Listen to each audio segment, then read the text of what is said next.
And our top focus from beyond this morning. After a weekend of chaos and confusion in Russia, the Russian President Vladimir Putin addressed the nation for the second time. Putin on Monday paid tribute to the pilots who were killed during the failed weekend mutiny which took place. Putin said that from the very beginning of the event, steps were taken on his direct instructions to avoid any serious kind of bloodshed. He added that the Wagner fighters have three options. Number one, they could choose to join the Russian army or leave for Belarus. And number three, or even return to their homes. He further accused Ukraine and its Western allies of wanting Russians to kill each other during the revolt.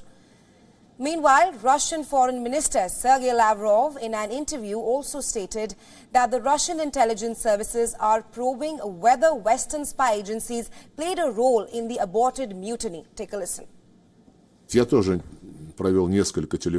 I also had several telephone conversations initiated by my foreign colleagues. A lot of them have expressed the same thoughts, solidarity, confidence in the fact that we would not allow any attempts to undermine the unity of our state, undermine the success of this special military operation, and ask not to tell about their cause publicly. That's why we are trying not to do that. We respect their request.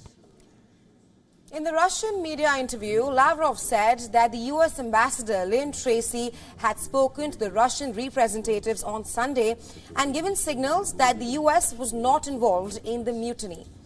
U.S. President Joe Biden has dismissed conspiracy theories of the Western involvement in the rebellion, saying that he coordinated with European leaders on Zoom, stating that they agreed with me that we had to make sure we give Putin no excuse to blame this on the West and to blame this on NATO as well.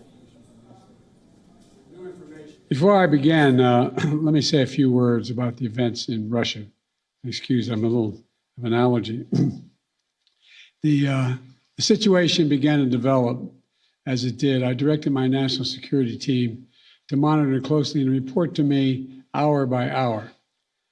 I instructed them to prepare for a range of scenarios. I also convened our key allies on a Zoom call to make sure we're all on the same page. It's critical that we're coordinated in our response and coordinated in what we to anticipate. They agreed with me that we had to make sure we gave Putin no excuse. Let me emphasize, we gave Putin no excuse to blame this on the West or to blame this on NATO. We made clear that we were not involved. Now, Putin, in a meeting that included Defense Minister Sergei Shoigu, the main target of the mutiny, thanked his security officials for their work during an armed rebellion. It was also the first time that Shoigu was seen in public since the rebellion, while Moscow's top general Valery Gerasimov was not seen in the footage of the meeting released by the Kremlin. Meanwhile, the Russian military bloggers report that the Wagner group shot down 6 Russian helicopters and a command and control plane during their advance. The Kremlin was at pains to stress that there had been a return to normalcy.